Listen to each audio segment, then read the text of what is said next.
Okay, so I'm in the middle of drawing this T50, and it goes without saying that cars are have very little in common when it comes to drawing them with airplanes. Airplanes to me are more natural.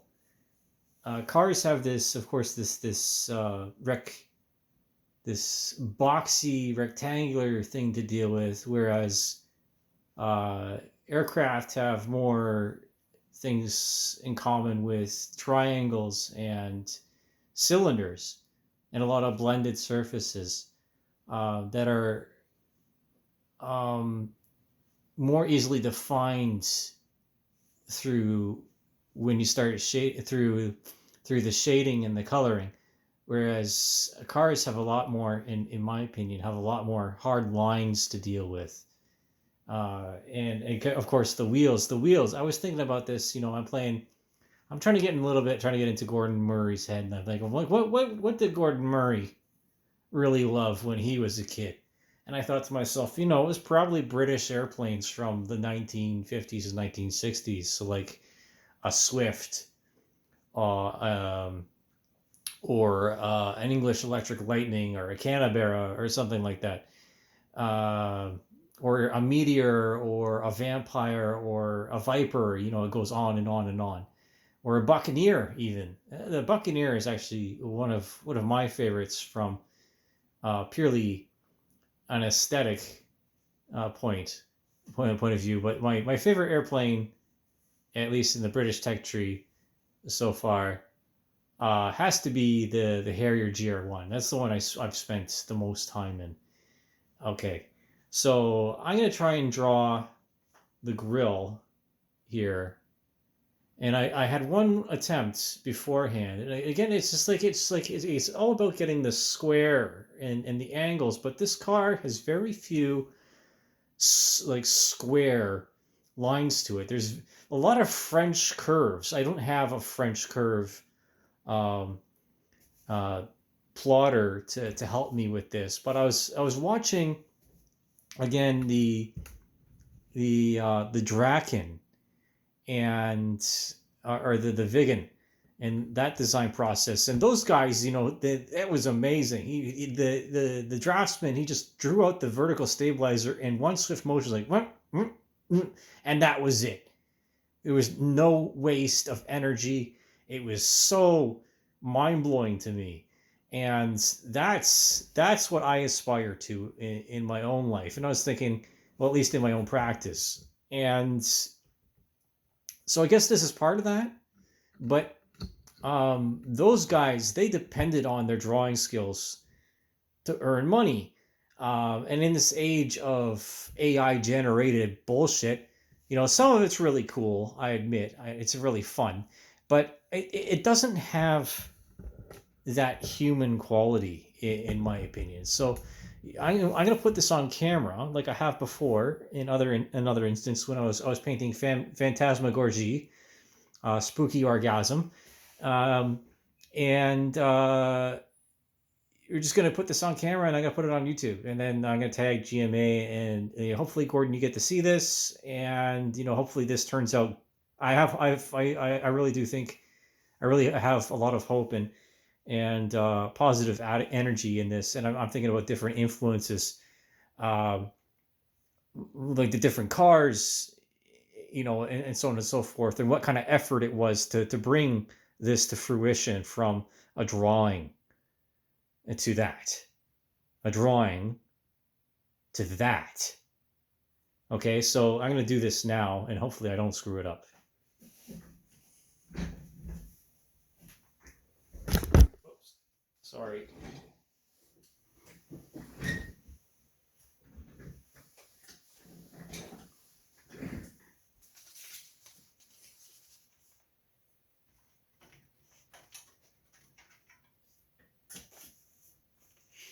I suppose I might actually sharpen my pencil for this.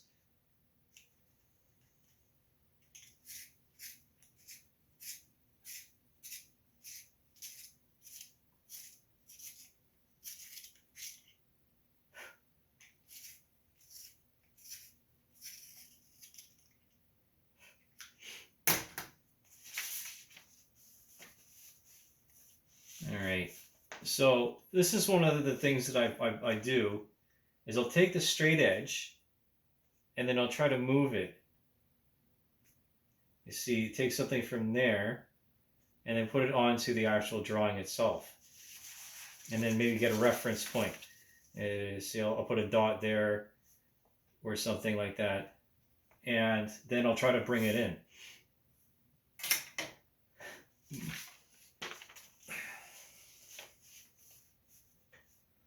So this is, yeah, that's a bit higher actually. Because the ducting and the under tray is part of the car's design. And so there's a lot of it that you don't see. So I have this dot here. And let's do this, right? It's just an ever so slight curve.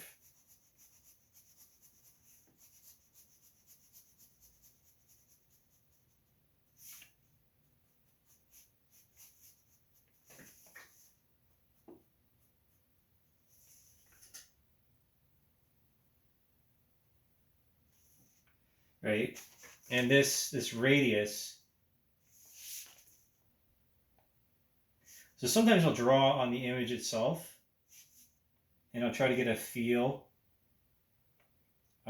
for the different edges and the shapes. So then I'll take, and then you can see it from the reflection of the light versus the contrast of the image. So it makes it easier to discern exactly where things are.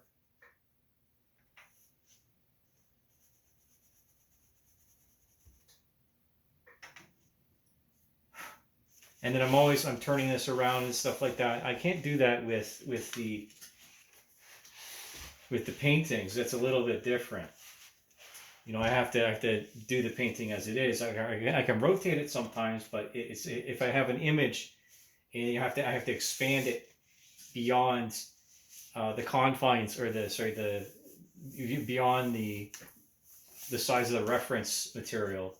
And then that becomes its own transposition.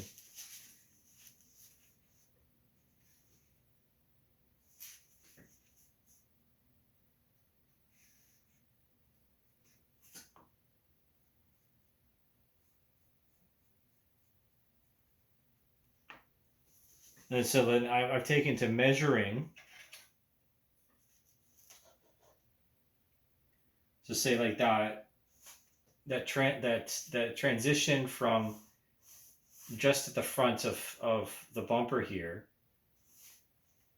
to the aero, the aerodynamics on the cheeks or the gills, like the sides of the face. It's just about a half inch, a little bit less. I prefer metric.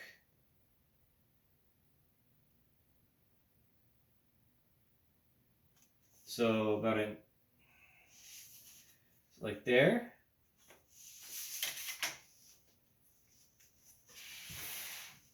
But it doesn't feel right now, does it? This line here, it feels like it cuts up into the car. So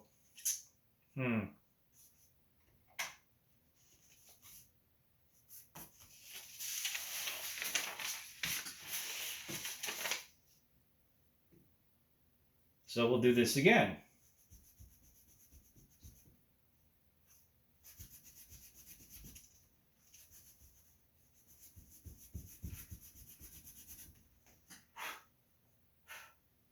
You know, it takes people don't understand it. It takes a lot of effort for it to go from something like this in the preliminary stages to that. Like, there is no comparison. Or from the initial lines. Here's Cyber Duck, or Cyber Goose. Right, the end product is not the initial drawing, right? Like to get that, out of this. It takes something special.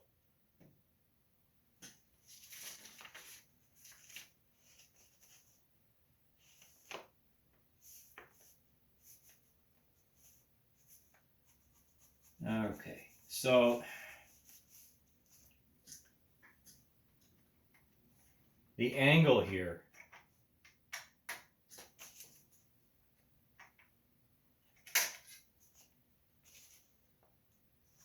and if this is again, this is a curved line as well.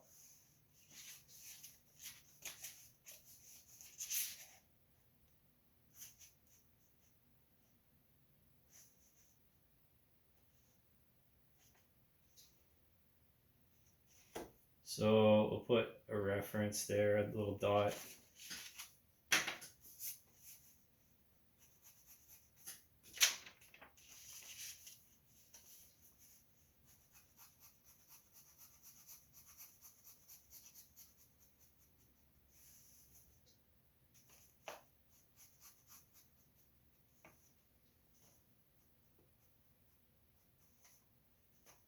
I'm gonna try to get this curve in here. Yeah, this reminds me more, again, at this stage. I was taking to use a photo blue pencil, like animators. I've done that a lot in the past, but I haven't done that for these past couple of drawings. I just decided to go back to an H pencil. For, I don't know, I just asked. It didn't seem like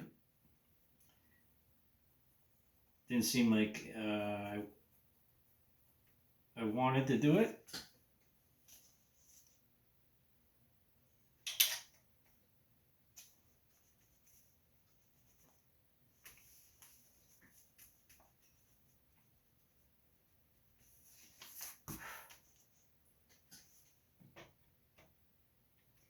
Now, one of the issues with airplanes is feature creep, and that's the same with electronics. You know, they try to get one thing to do as many things as possible.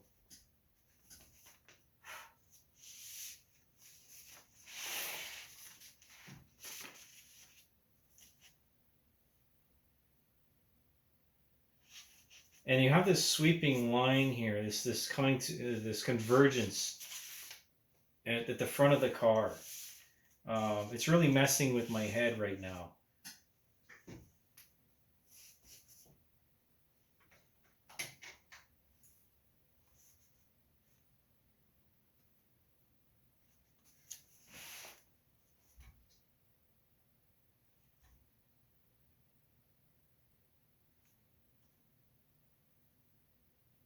So we'll go with this for now, and then because of the angle of the dangle in here, the wheels are not quite, at least the rear wasn't. The rear wasn't quite this 25-degree ovaloid. It was something else. It was like in between 25 degrees and 30 degrees, actually. It's just a bit wider. And of course, when I watched the video, I learned, of course, that the wheels are not the same, right? You have like a 20-inch wheel in the back, or a 22-inch wheel in the back, and a 20-inch wheel in the front. You know, personally, I prefer cars with more sidewall on the rims, and have that as part of, you know, like classical mechanical grip or suspension design. I don't think that I don't like this. I don't like this. This is the thin sidewall. This pure. I love this car. But you know, I think it would be terrible to drive on the road.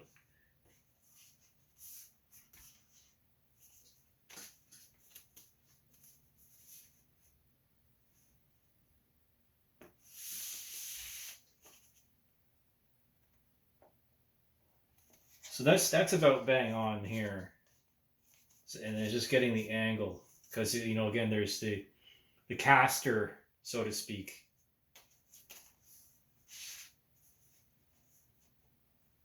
So I'll take that, and it's just behind the A pillar.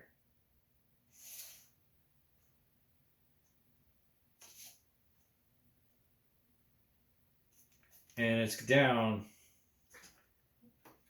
below the under tray by just a little bit, like half a centimeter.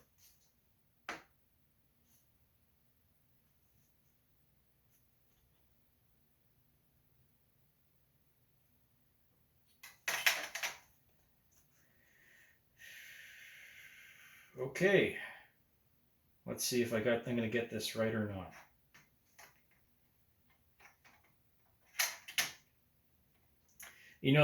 Again, watching the documentary about the Saab Viggen, they had hundreds of configurations before they came to the JAS 37's final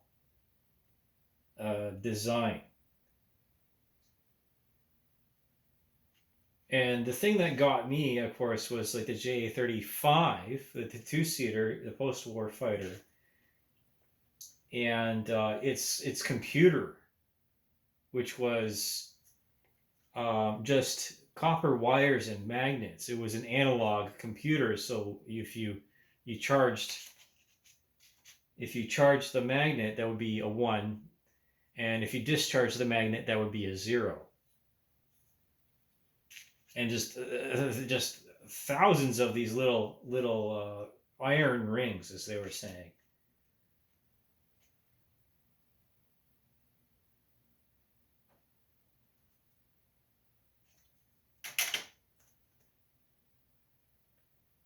Okay, again, I'm just trying to get this because it's again there's a bit of camber on the front wheels here.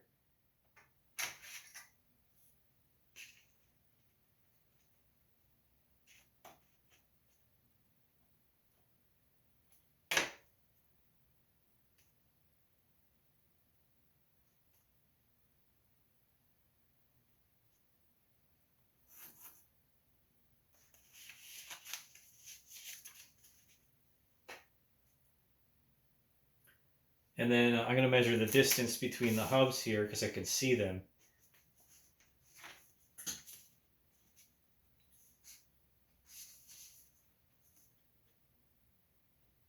So about 6.5.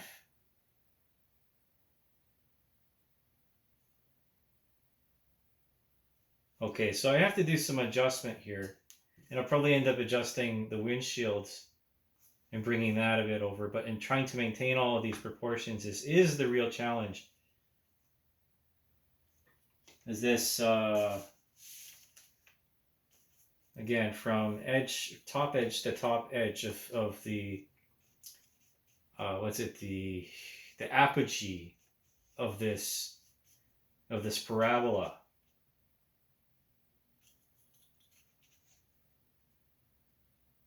So 6.5. So 6.5. So I have to move this over a little bit.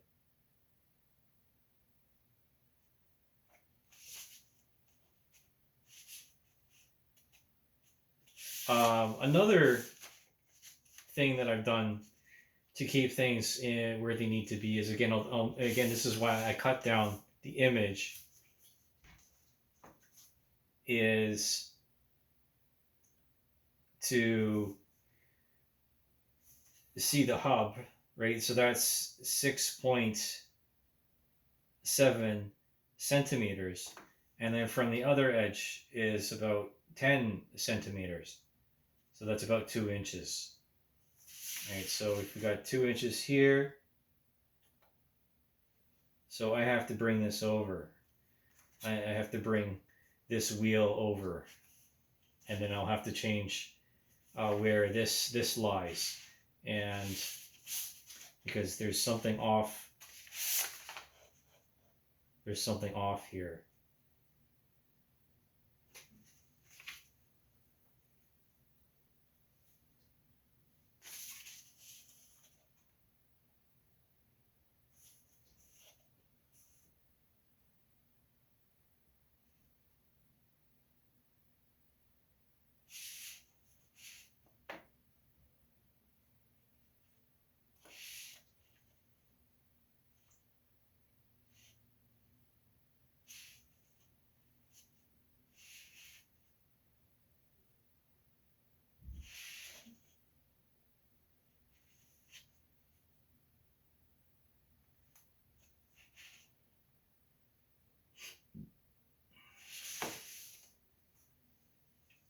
Yeah, there's something that's not right about this. So it would be right about there. So then I need to change. This.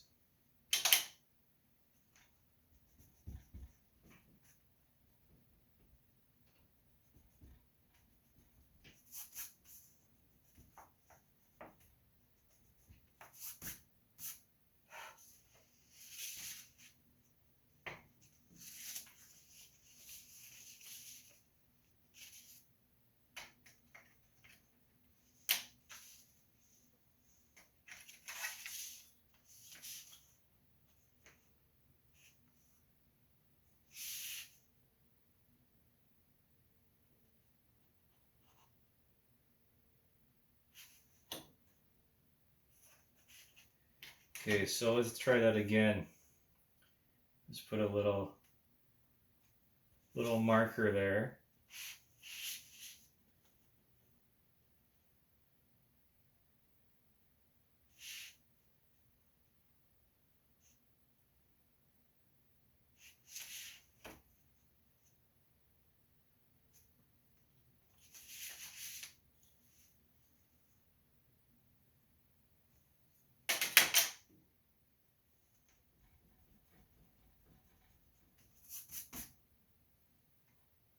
And I think this line here has to change. I think I'd have to bring it up.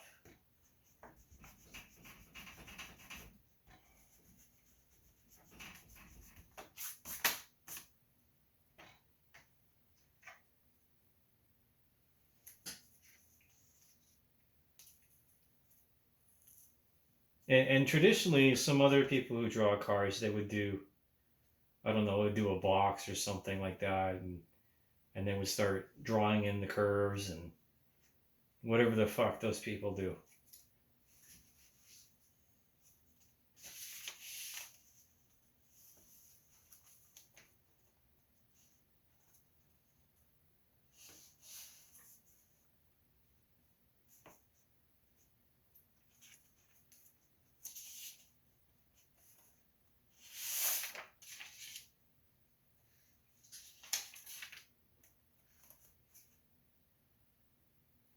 So we'll center this up, and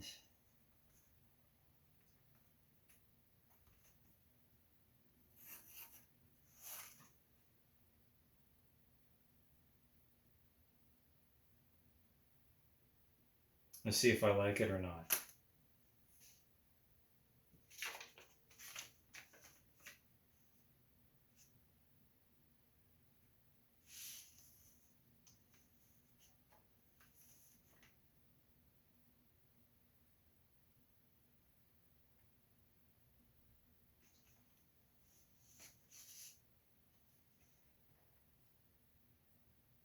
It's just 2 o'clock in the morning, of course.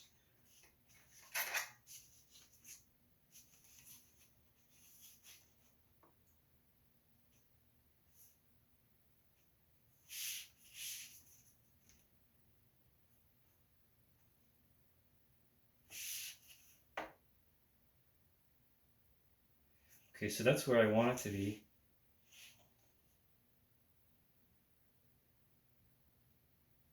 .2.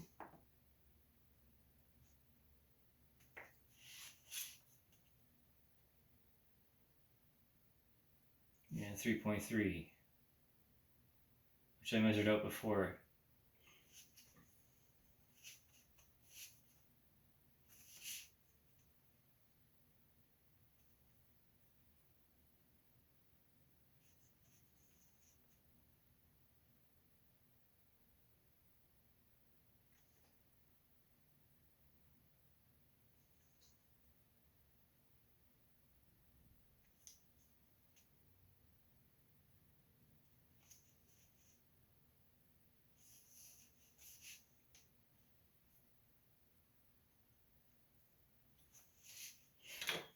That's going to have to move,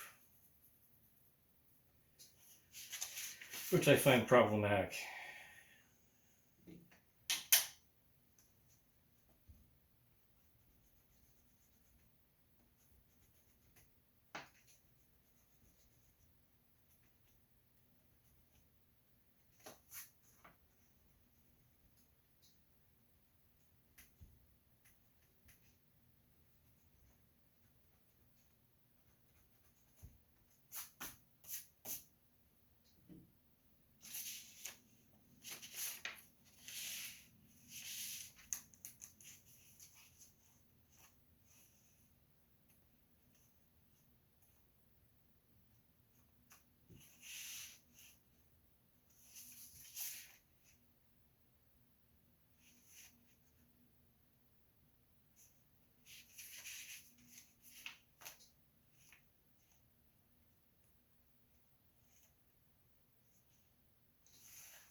Now, I didn't have this template for a long time, and I did everything by hand, and it took a lot longer to get the wheels correct.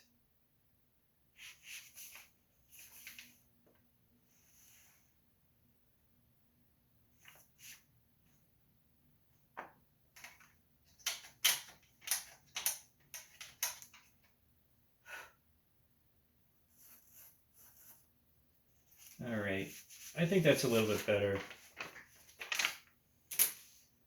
I'll just check this again.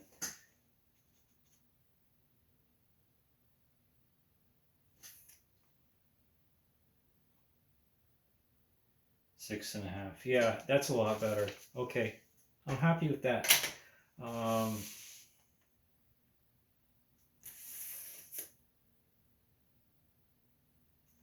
So that means this has to change here. This is how it goes for me, right? There's always these little fine little adjustments. But I guess that says a lot about designing cars, now doesn't it? Anyways, that's all I'm going to talk about. I'll put photos up of this, of course. And I just wanted to let you know that, okay, so we're getting the gesture in, and I'm actually doing this. I'm not wasting anybody's time.